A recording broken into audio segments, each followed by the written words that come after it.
Justice Adeniyi that he'll be released to his lawyer and be returned to court last week, but he couldn't return to court due to the NLC strike, which some members of the judiciary were part of it. And then today he was brought to the court, and then the 6 count charges were read to him, and he pleaded not guilty of it.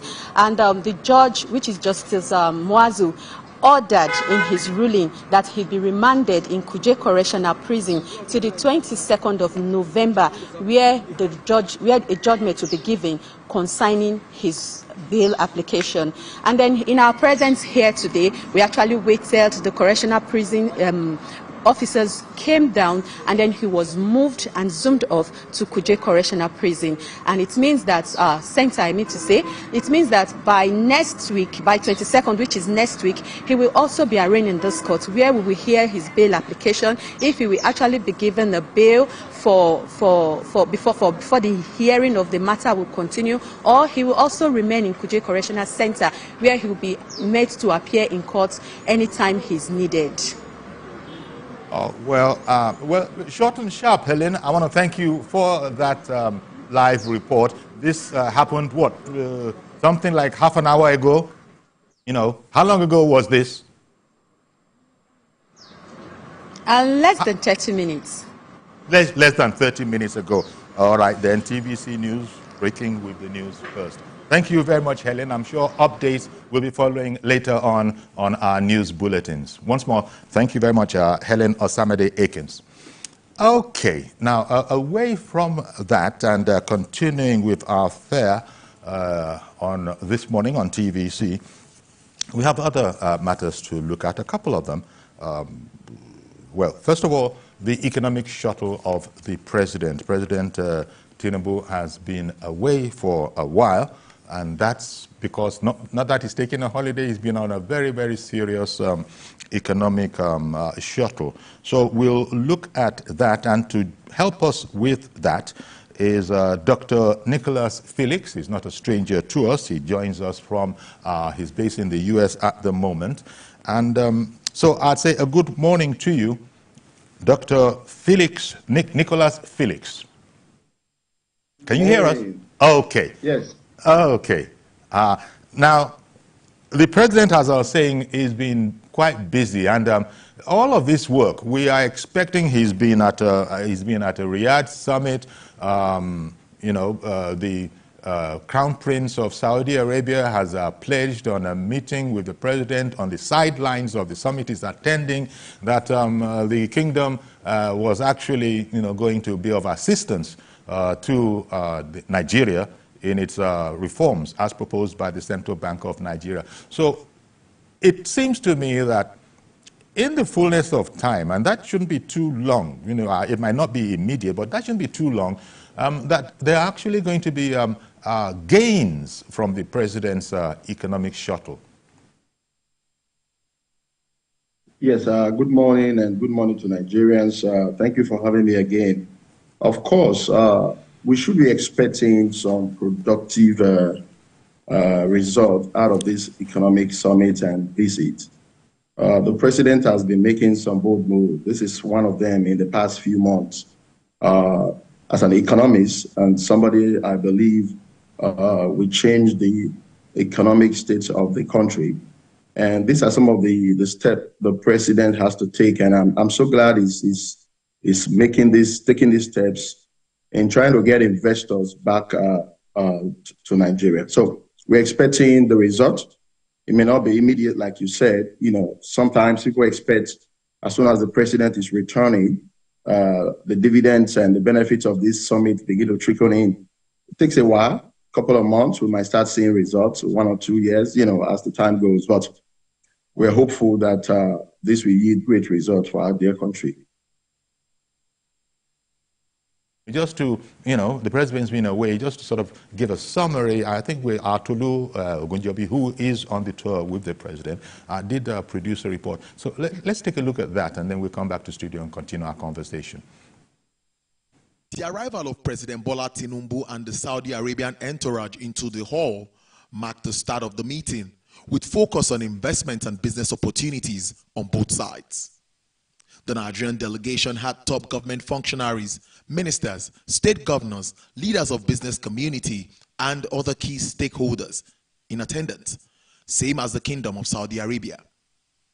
Again, President Bola Tinubu, who referred to himself as the #1 salesman of Nigeria, assured the Saudi delegation of an open business environment devoid of corruption, bottlenecks, and other factors deterring investment between both countries. It's not an ordinary dream. It's a strong determination that is focused on partnership for success and driven by an ambition, unyielding ambition and commitment to democratic values, free market economy, private sector driven prosperity, and we are at it. We are ready.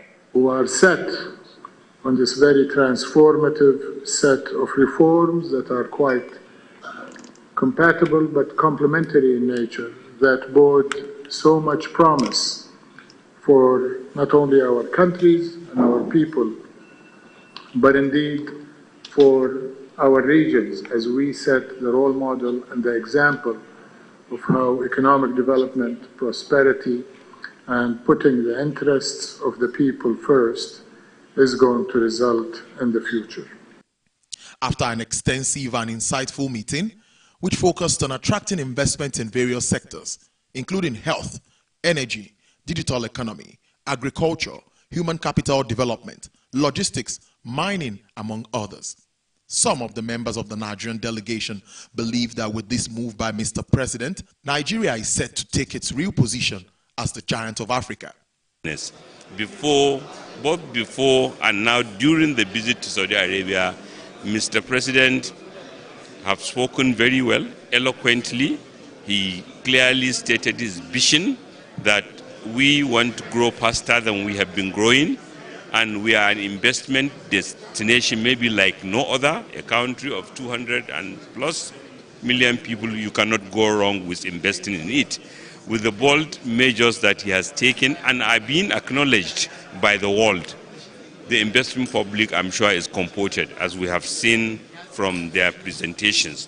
And this has been the message in all the places President Asiwaju Bola Ahmed Tinubu has been.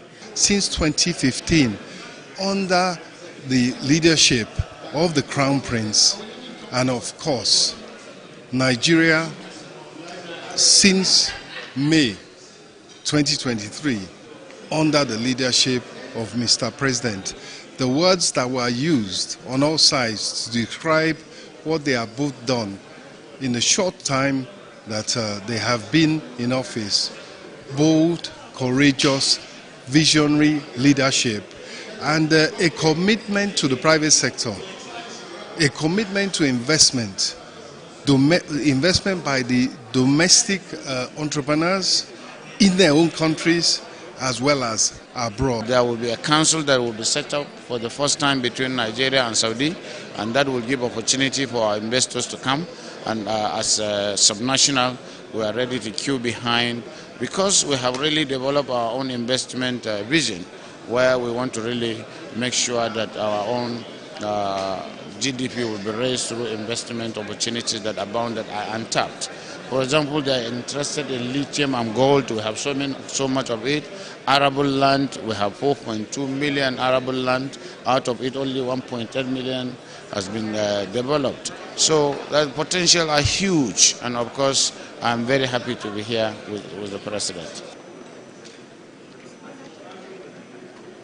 Now, after hours of deliberation in this room, the conclusion is that Nigeria and Saudi Arabia set to strengthen ties, address all bottlenecks that have disturbed business transactions between both countries. President Bola Tinubu is sure that the benefits of this will impact the economy positively. Tolulokpe Ogunjobi, TVC News, Riyadh, Saudi Arabia. Okay, so that's a sort of a recap That's a report that went out earlier, but it does beautifully encapsulate what exactly is going on, the direction there. And guest this morning is Dr. Nicholas Felix. He's based in the U.S. He's an economist himself, a Deputy National Youth Coordinator, APC Presidential Campaign Council, now defunct, but, you know, and he was talking about that earlier. So it does seem such a rich fare, but when you speak to me about your thoughts on, you know, the Naira recovering strength, because it has been depreciating over the last few months, you know, and it's now in a very sorry state. We have problems. This has led to all sorts of problems.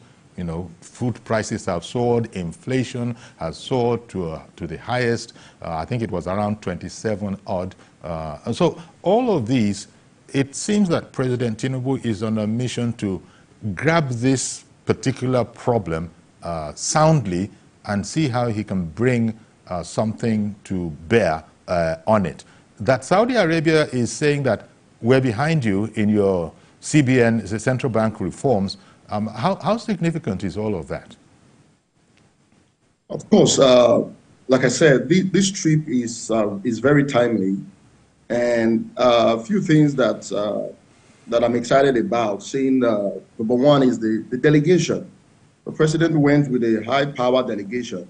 When I looked at the team, I looked at the caliber of people that were in his entourage to this summit. I thought that was very, very good. And number two, you can see that the president went with a business mindset. You know, he didn't go as the commander-in-chief of the Federal Republic of Nigeria.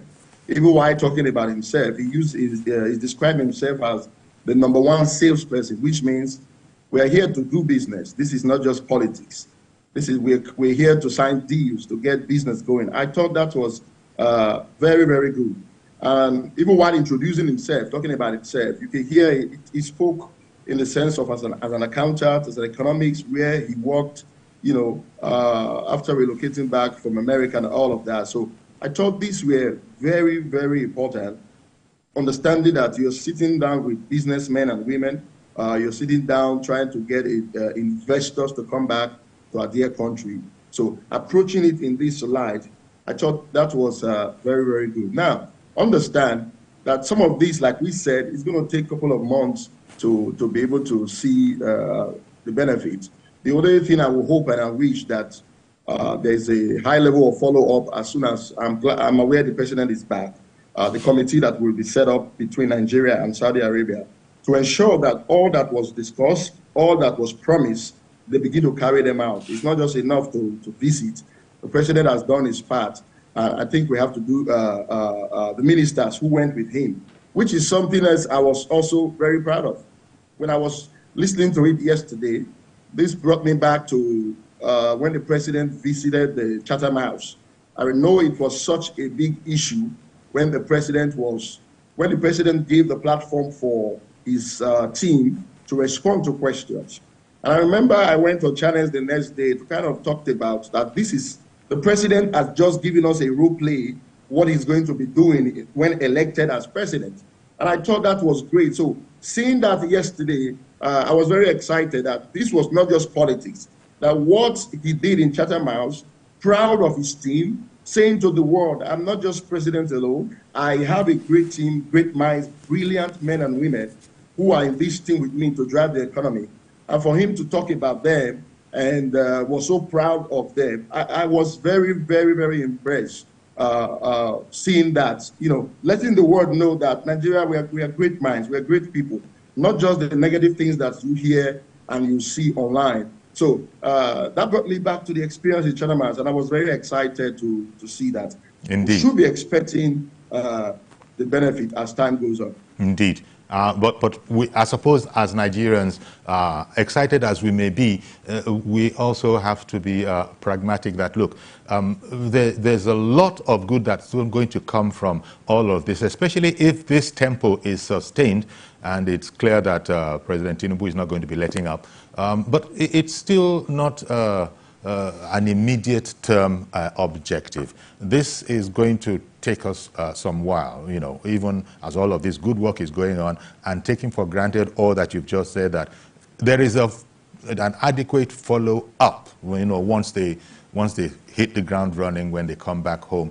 But I think it's important because, you know, people will see all of this good work going on and would hope that perhaps the dollar being at some, I mean, the naira to the dollar rate, what, a day or so ago, 1,150 or something like that, they would expect it to come down very, very, you know, quickly. But that's not going to happen. This economics doesn't work like that, right? Certainly, it does not work like that. And I'm expecting that the new CBN governor put some measures to bring down the dollar rate. I want to be hopeful that things are, you know, being put in place, but things cannot just work overnight. You know, I know it may be depressing to hear that when you attend a summit like this. We're talking about multi-billion-dollar business deals. It's going to take a while, but how fast it goes will depend on the committee that is set up. I will expect Mr. President, you know, to follow up, which I know he will, on the session of this committee. It shouldn't take months for this to happen. And several areas were looked into by different investors. They talked about agriculture, they talked about health, they talked about our refinery, energy, and all of that. We may not get the investment in all these sectors immediately, but at least we should get something going. I would really love to see that they come to partner with us, you know, in terms of our refinery. They've succeeded in the oil business, and I would love to see them at least for a quick start. We may not get everything started immediately, but for our energy, I'll be glad to see that we get started with it. And also, one of the investors talked about building a military hospital. When I heard that, I thought that was very interesting to hear. We do need one in a place like Abuja, so that our president, our governors, and VIPs, those who can afford it, will not be, you know, running abroad for medical tourism, which you and I know is multi-billion dollars every year. So things like this, the Minister of Health, they should follow up and get this going, because building a military hospital, even if they get started today, you and I know will take a couple of years before you see such hospital functioning. So we need to, you know, keep the pace going and not just end the meeting there. The Crown Prince was seated, and they came with their own delegation. It tells me that they mean business, but there should be a serious follow-up, so that we'll begin to see some of these investors coming in, whatever they need to do to get started, at least in some sectors that they are interested in. You know, well, it's interesting you mentioned the Crown Prince there, because Mohammed MBS, I believe, Mohammed bin Salman, you know, Mohammed bin Salman, he reportedly pledged to, you know, and as we know, Saudi Arabia is the largest producer of crude. And so, meeting with our president on the sidelines of this summit that they're at, he was said to have said, he was reported to have said that they would make, you know, substantial dollars available to us. I didn't quite understand that. Do you have a better sense of what it means that to support the ongoing CBN reforms, exchange regime, Saudi Arabia, the world's largest producer, will make available a substantial deposit of foreign exchange to boost Nigeria's forex liquidity? Would you give us some clarity on what exactly that could mean? I think that's because of the dollar flow that we're currently experiencing. And you and I know we need some level of high investment to be able to get the dollar down. It's not just going to happen by just mere wishes. So I'm sure that was the discussion. And for the Saudi prince to have promised to do that, again, we want to see this happen immediately. So at least when Nigerians see that, you know, the dollar is coming down, that will be very encouraging for the average Nigeria out there, to show that this economic summit trip was a very good one and was very productive. I think that's one of the things that will happen immediately if they do move forward to, you know, supporting by giving us the fund that was promised by the Crown Prince. Every other form of investment may take a while, but if this is done immediately, I think we will begin to see at least, I don't know how far the dollar will drop, but at least we'll begin to see at least come down under 1,000. That will go a long way. It will. Because, as you know, we're in the midst of a painful inflation that has sent food prices soaring in Nigeria. And unfortunately, the National Bureau of Statistics says that the situation is expected to not improve shortly. So this is like Nigeria needs every little bit of help it can get. Even things that don't immediately impact forex. You'll be surprised.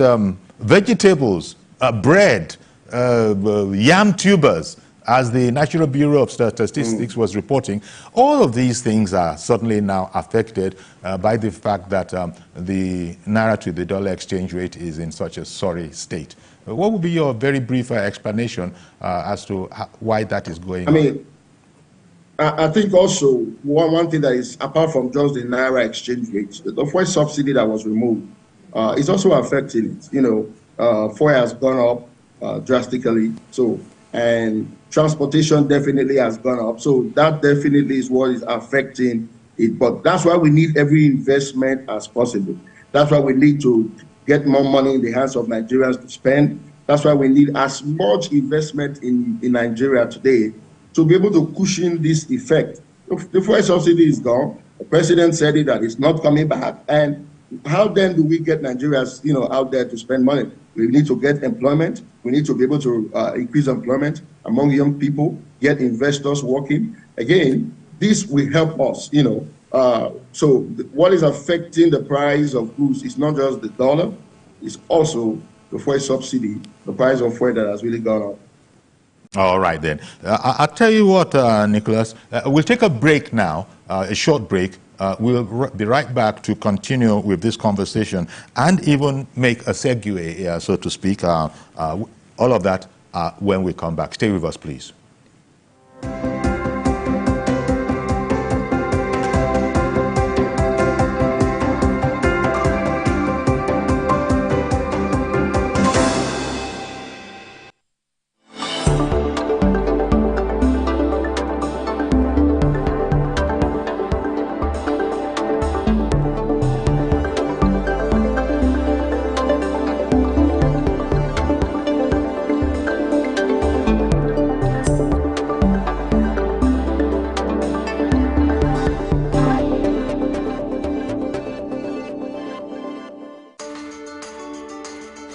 There is always more to a story than the screaming headline. The part of a story that is not told casts a shadow. It's like the part of an object that is not reached by light.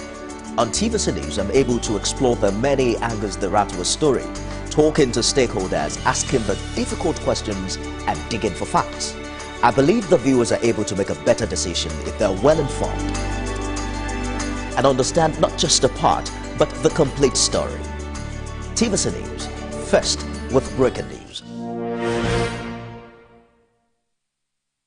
Our planet, our home, threatened by man's activities with fears of mass extinction on the rise. On Green Angle, we examine the issues that affect our environment, seek solutions to put us on track to secure and restore a cleaner and greener world for generations to come.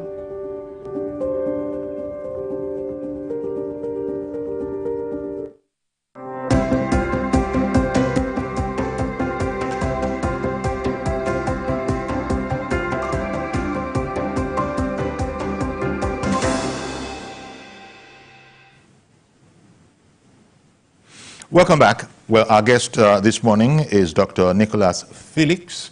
Dr. Nicholas Felix is deputy, well, he was the Deputy National Youth Coordinator in the now defunct Presidential Campaign Council. And he was the youngest presidential aspirant in the 2023 election. He's an economist. He's based in the U.S. But just before we continue, Nicholas, let me bring in Uche, who has called in from Nnewi. Good morning, Uche. Good morning, Yori? Mr. Yori. Yes. Thank you for calling. Yeah. Good morning, Dr. Nicholas. Good morning to you. I thought Dr. Nicholas was supposed to be the youth the minister for the youth. I thought he was. I thought it would have been better for him to be the minister for youth. Okay. But well, being that it may, yes, I think I see him as a young man that has prospect. Sure. Of course. Yes. Mr. Yore, when I don't know who is saying, who is saying that they will bring dollars? I mean, the last time I checked, I think I don't think Saudi Arabia they use dollar. So I can't just understand Saudi Arabia telling us that they will pump in dollars to our economy. Okay. I mean, that. Okay. I can't just understand. If Saudi Arabia are telling us that they will bring experts to help us in our refinery, yes, it's possible because Aramco is one of the best refineries in the world. Saudi Arabia, I think they are the owners of Aramco, if I'm not mistaken. That's right, you are correct. For them to tell us that they will bring in dollars. I mean, from where? Okay. You give what you don't. You cannot give what you don't have. Okay. I hear you. Thank you very much, Uche, for calling in. You recall that I actually talked about this, and I asked our guest, Nicholas Felix, an economist, to sort of shed a bit more light on that. As you know, Aramco, you spoke, Saudi Arabia is the largest producer of crude, and it had pledged to support, reforms in the central bank. But then, taking it back to you, Dr. Felix, would you like to, you heard Uche's inquiry. Yes, thank you, Uche, for that recommendation. But quickly, we don't use dollar is not our currency also. We use Naira. So, but you must understand that dollar is the world accepted currency. Most times when you're doing business internationally, regardless of the country you are, you use, sometimes use dollar. So that's why the issue of dollar was brought. It's not, yes, they don't have dollars as their currency. We also, as Nigerians, don't have dollars as our currency. But this is the accepted currency used by, when it comes to business. So just to put that there. Now understand that this was part of, it was not the only issue that Mr. President went to Saudi Arabia to discuss. It was just in the sideline of the summit. He went there to strike business deal, and even in the energy, the health sector, the agriculture, so many areas were touched, so many investors came on board, wanting to be part of this business deal. So I think it was a full package. If I may quickly just throw this in before I forget, you see, I love the fact that the president painted Nigeria very good in the international community. Remember, the world was watching. Africa was watching. It wasn't just Saudi Arabia. One thing that we have not been doing well as Nigerians is we always said negativity out there. It makes it look like Nigeria is the worst nation on earth. Everything is amplified. For example, I was watching somebody who came, and as soon as they landed at Murtala Mohammed Airport, there was queue. I mean, that went out of proportion. Oh, there's queue in Nigeria. It made it so horrible. You would think if you're on a queue, you are going to die. But there's queue all over the place. When I was coming a few days ago at Newark Liberty Airport, I was at the airport for 2 hours. Sometimes planes get delayed in Nigeria. We turn it to the world as if this is the worst it can ever happen. I flew Delta the other day. Delta has a direct flight from Lagos to Atlanta, and I was supposed to take a local flight to New York. I was at the airport in Atlanta for 8 hours. The world did not die. So we can't always just, present Nigeria to the world as the worst nation. It's affecting us, whether you like it or not. No matter how much you think you are fighting the government by saying these things, you think you are condemning the government, you are indirectly presenting us bad. There are local flights all the time. Every time I want to fly locally here, sometimes always changes, always delay. So there are some issues that are not just peculiar to Nigeria alone. So we have to learn when we are dealing with international community to present us. All right. I'm so glad that the president did a good job, especially using this word. We are open for business. Okay. I like that phrase. We are open for business. Indeed. Nicholas, let me bring on Reverend Dominic. Good morning, Reverend, and thank you for holding on. You've been on for a while. Go ahead, sir. Good morning, Chief Buhari. Good morning, Felix. Felix is one of the bright young men, I think, that representing Nigeria very well. Context election, and maybe, I don't know whether he give up then or what, but he continue contributing his quota to APC. Buhari, the former governor of Lagos State described our president, that's Fashola, as a coach. He described the last president as a coach who sit down and watch. But he described this president as a coach who joined his players to execute his mission. And this was who our president is. When he goes around the whole world, he will not sit down and watch ministers execute it. He will join them to make sure they execute it. That's the beauty of this president. He's doing excellently well. But Chief Buhari, please give me 60 seconds. I want to comment on your breaking news this morning. Buhari, if there's a man that will join Emefiele in trial, is the man who is in NNPC today. I call it Northern Nigeria Company Limited. That man is one of them who frustrated us not to win election here. Emefiele was coloring Naira. That man, Abakari, was sitting well that makes campaign mission impossible.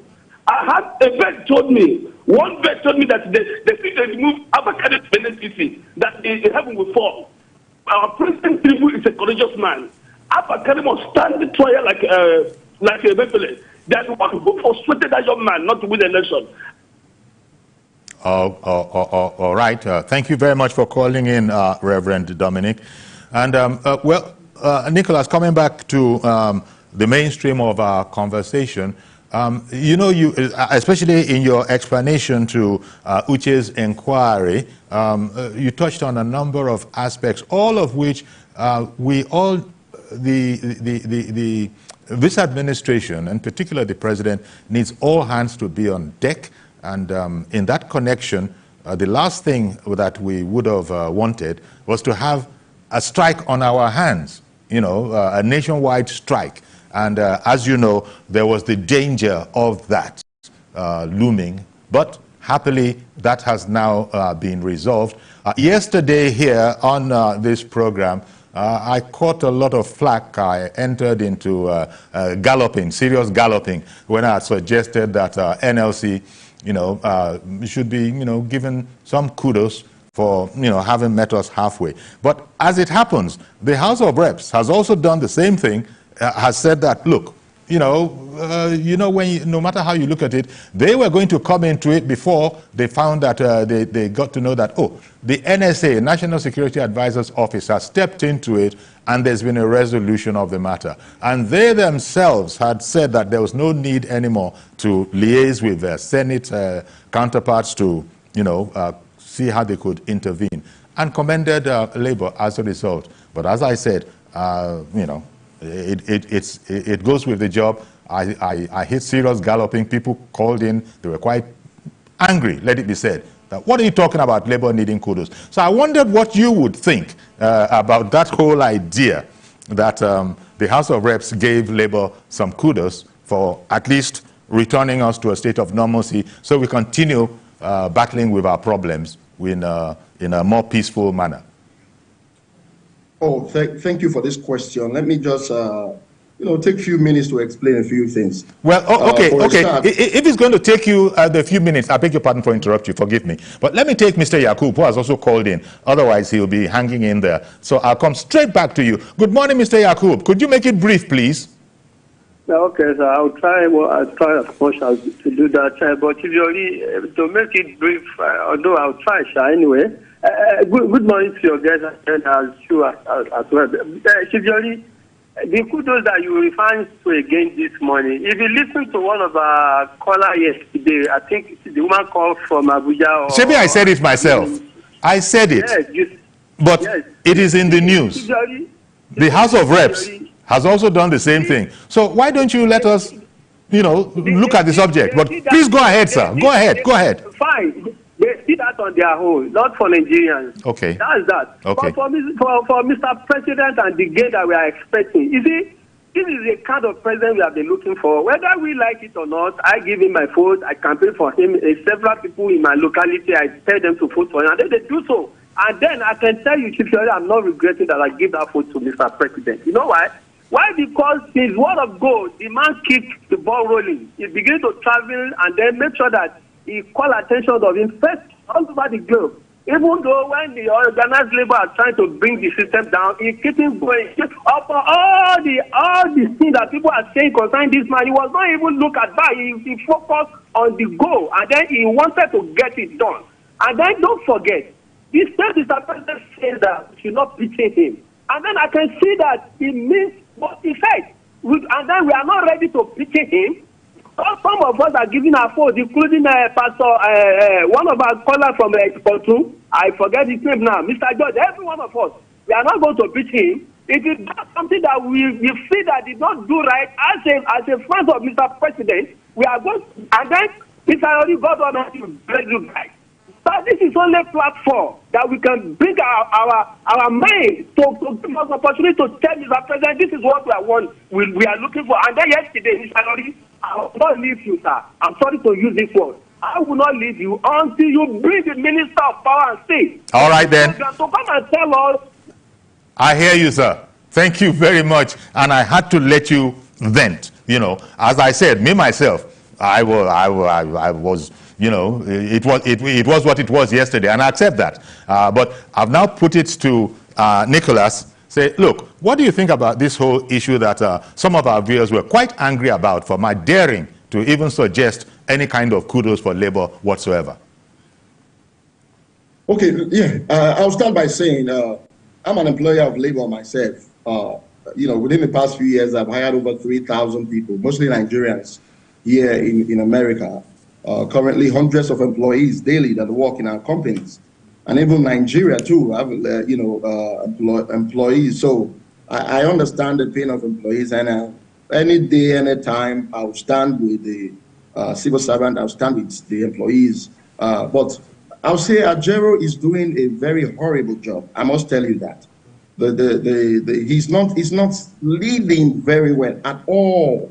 You know, why do I say that? It seems as this is political for him. Every little thing he wants to go on national strike. The president is in Saudi Arabia trying to get investors to come to our country. You are here busy with strike. I understand what happened to him. I understand the reason why they went on strike, and I sympathize with him. He shouldn't have. What happened to him should not have happened. And I do hope that whoever those people are, they are brought to justice. And you know, the assault on him is uncalled for, and we sympathize. But you see, national strike is not a joke. You cannot be throwing a nation, the economy. We're already bleeding. We already, you know, a lot are already going on. Since the president was sworn in, he's threatened, if I'm not mistaken, over 3 or 4 times to just go on national strike. Yeah. National strike. Yeah. And for the wrong reasons. You know, and the worst part for me, let me just talk. I'm not saying this because I'm part of this administration. I'm just speaking as an employer, somebody, you know, who want the welfare, the good of our dear people in Nigeria. Every little thing you want to go on strike, he runs to the villa, the next day he calls off strike. It's as if he's hungry to go to the villa to go and sit and discuss. He's not doing a good job. He needs to sit down and watch his approach of leadership. He's leading very, very wrongly. You cannot be going on national strike for every little thing. What happened to serious discussion? What happened to debate? What happened to, you know, I was listening to Comrade Adams Oshimole, my leader from Edo State. He was explaining some few things. The National Labour Congress is not just to represent federal government workers. So all this while, when I hear minimum wage has been increased, the government has added 35,000, making it 65,000 naira. This is just for state and federal government workers. What happened to the private sector? I've not seen him sit down with the private sector, people like the Dangotes, people who have thousands of employees, to discuss all of this. It's always about the federal government. Yes, that's part of his job, but he's not doing a good job at all. Okay. You cannot be threatening with strike at every little thing. You want to go on a national strike. That's not what we need now in Nigeria. Exactly. And yesterday, a certain Madam Taiwo called in from Abuja, and she was quite poignant, say, do you know the amount of havoc that was wreaked on our nation? You go into the you know, you go to the hospitals, you go. There's so many ways that you can't even begin to imagine in which that strike, which was adjudged to be unnecessary, that call, which was adjudged to be unnecessary by most people, you know, that it sort of caused. And so that Madam Taiwo, among others, was quite angry at the matter. But the House of Reps now are calling, applauding Labour over the suspension of the strike. What do you think that was all about? I mean, they went on a 2-day strike, and yes, we applaud them for calling it off. Okay. A strike that should never be, you know, it shouldn't have a backed in the first place. But I don't think there's anything wrong to applaud them for calling it off. It means he got some sense to do the right thing. So we applaud him for. Welcome back from the live telecast. We'll now continue with our regular programs. Stay tuned. Please stay tuned.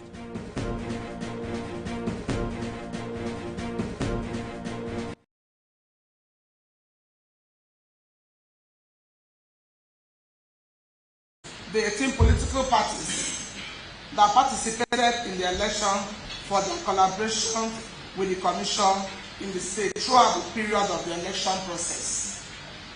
It was with the partnership of all our key stakeholders that the success of Saturday's election was realized. The journey to this day was dominated by engagements with the security agencies under the auspices of ISETs, political parties and their agents, the media, religious groups, and faith-based organizations, women and youth organizations, civil society organizations, and the organization of persons with disabilities. There is no doubt that these engagements have made far-reaching impacts on the election process. Pursuant to our determination for success in the elections, the Commission lined up 13 activities to be covered before the election, of which the Commission concluded all within the stipulated timeline. These activities include notice of election, which took place on 14th of November 2022, started on 14th November 2022, conduct of party primaries, March 27, 2023 to April 17, 2023, submission of forms 2C9 and EC9. This was done online, April 24, 2023 to May 5, 2023. Portion of personal particulars of candidates, EC9, May 26, 2023. Last day for the withdrawal of candidates, replacement of withdrawn candidates by political parties. That was on May 26, 2023. Last day for submission of nomination forms, ECBA, 13B, BC, 13D, and 13E by political parties, June 2nd June 2023. Publication of final list of nominated candidates to the Commission, June 9, 2023. Commencement of campaign by political parties in public, June 14, 2023. The 9th one was the last day for submission of names of polling agents for the election to the electoral officers of the local government areas by political parties. And this was done on 10th October 2023. 10th, for of official